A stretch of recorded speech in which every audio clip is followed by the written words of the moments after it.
যারা পরিবর্তনের কথা বলেন গত 5 বছর ধরে তারা কোথায় ছিলেন, এমনটাই প্রশ্ন ছুড়ে দিলেন চাপদানি বিধানসভা কেন্দ্রের তৃণমূলের প্রার্থী অরিন্দম গুইন।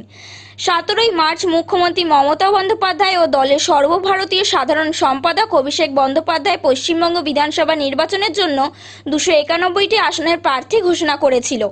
এই নির্বাচন 23শে এপ্রিল এবং 29শে এপ্রিল 2 দফায় অনুষ্ঠিত হবে এবং 4 মে ভোট গণনা করা হবে। মাহেশ জগন্নাথ মন্দিরে পুজো দিয়ে নির্বাচনী প্রচারের সূচনা তৃণমূলের প্রার্থীর। বুধবার তিনি সাংবাদিকদের মুখোমুখি হয়ে জানান, প্রচার শুরুর এই লোকগুলো শুধু নির্বাচনের আগে ভোটের জন্য হাজির হন। সাধারণ মানুষ টিএমসির সঙ্গে ছিলেন, টিএমসির সঙ্গে আছেন এবং 2026 সালেও টিএমসির সঙ্গেই থাকবেন। কথা বলি, যারা কাজ করে তাদের কাজ কোনোদিন শেষ হয় না, যারা কাজ করে না তারা বলে আমাদের কোনো কাজ নেই। তো কাজ চেষ্টা করেছি, কাজ করার কাজ এখনো অনেক কাজ বাকি আছে, সে কাজগুলো মানুষের আশীর্বাদে আবার চেষ্টা করবে সেগুলোকে সম্পন্ন করা। তো আমার মনে হয় যে বিরোধী বলে কেউ নেই। তার কারণ একটাই, যে ভারতীয় জনতা পার্টির কথা যদি বলে, তো ভারতীয় জনতা পার্টি এখন মানুষের বিরোধী হয়ে গেছে। কারণ তারা যেভাবে এসআইআর করে একটা নোংরা ষড়যন্ত্র চক্রান্ত যেভাবে করেছে, তাতে সাধারণ মানুষের নাম বাদ গেছে, আজকে ভারতবর্ষের নাগরিকের নাগরিকত্ব হারিয়েছে। আর সিপিএম 34 বছর রাজত্বে ছিল, সিপিএম এর অস্তিত্ব আজকের দিনে দাঁড়িয়ে শূন্য, কংগ্রেস আজকের দিনে দাঁড়িয়ে শূন্য। তাই বিরোধী কাকে বলবে? যারা মানুষের বিরোধিতা করে তারা বিরোধী। কাজেই আমার মনে হয় যে মানুষ মমতা বন্দ্যোপাধ্যায়ের সঙ্গে আছে, ছিল, আগামী দিনও থাকবে। এসআইআরে মানুষ মানে কি বলবো, যেভাবে মানুষকে লাইনে দাঁড় করিয়েছে, যেভাবে মানুষকে হ্যারাস করেছে, মানুষ কিন্তু বীতশ্রদ্ধ এই ভারতীয় জনতা পার্টির উপর। সারাদিন জনসংযোগ, আমরা সারা বছর জনসংযোগেই থাকি, কিন্তু তারপরেও যেহেতু নির্বাচনের প্রার্থী, মানুষের কাছে যেতে হয়। সকাল থেকেই ঘুরছি, বিকেলবেলাও প্রোগ্রাম ছিল, বিকেলবেলাও ঘুরলাম, আবারও বেরুব, আবারও মানুষের সাথে যোগাযোগ করা যাচ্ছে। মানুষের আশীর্বাদ আছে, মানুষের সাড়া আছে। এখনো পর্যন্ত যতগুলো জায়গায় গেছি, যতগুলো ওয়ার্ড ভিজিট করেছি, সেখানে দেখেছি মানুষের পূর্ণ সমর্থন, মানুষের ভালোবাসা। মানুষ বাড়ি থেকে বেরিয়েছে, আশীর্বাদ করছে। শুধু তাই নয়, রোদে ঘুরছি, সেখানে লেবুর জলে শরবত করে নিয়ে আসছে। কাজে এ থেকেই বোঝা যায় যে মানুষ এই, যেহেতু আমি এই চাপদানি বিধানসভার মানুষ ঘরের ছেলেকেই চায়। সেটা একটা কথাই বললাম যে কাজের শেষ নেই। মানুষের যে ডিমান্ড, মানুষের যে চাহিদা, মানুষ যেটা চাইবে মানুষের থেকে, সেটাই আমি আশা করবো প্রায়োরিটি সেই কাজগুলো করা। দেখুন, রাস্তাঘাট, জল, আলো আমূল পরিবর্তন হয়েছে 2011 সাল থেকে আজ পর্যন্ত। শুধু তাই কথা নয়, আমি যে এলাকা এলাকায় ঘুরছি, আগে যে পথশ্রী প্রকল্প বলুন,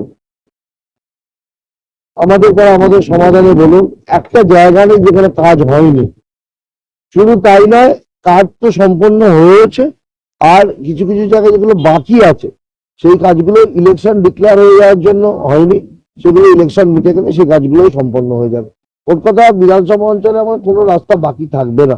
সেটা তো ওনার উনি যেটা ভালো বুঝেছেন, যেটা করেছেন, সেটা তো আমার কিছু বলার নেই। মুখ্যমন্ত্রী মার্জিন গতবারে আমি প্রায় 31,000 ভোটে জিতেছিলাম, আর এবারে মার্জিন বাড়বে আমার দৃঢ় বিশ্বাস। আমি বললাম না যে আমি আমার কাজে বিশ্বাসী।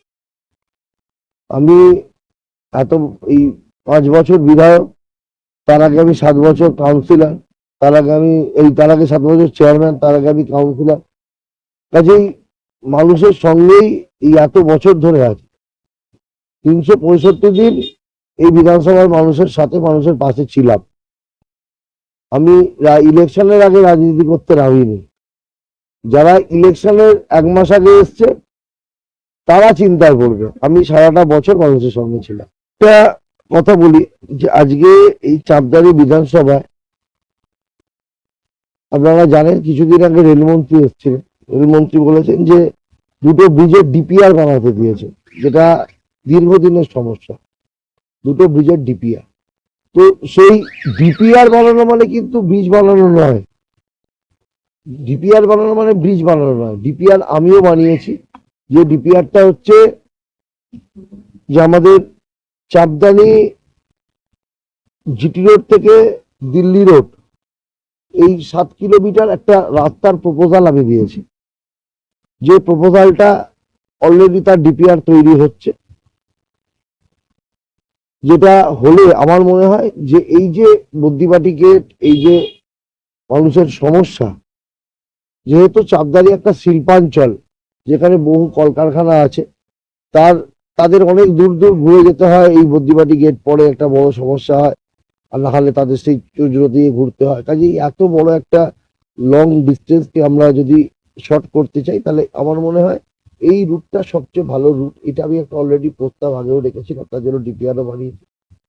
এরা যে বলছে রেলের ব্রিজ হয়ে যাবে, এই ব্রিজের প্রস্তাব কিন্তু আজ প্রথম নয়, এর আগেও আমার সাংসদ যখন ছিলেন আকবর আলী খন্দকার তখনও তুলেছিলেন। পরবর্তীকালে কল্যাণ ব্যানার্জি এই প্রপোজাল দিয়েছিলেন। কল্যাণ ব্যানার্জি বিগত 2 মাস আগেও এটা নিয়ে সরব হয়েছিলেন, তখন তাদের কানে গেল না।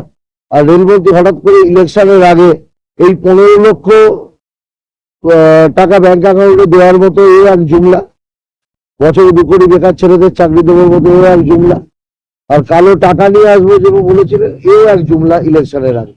ঠিক ইলেকশনের আগে এটা মানুষকে ভুল বোঝানোর প্রচেষ্টা।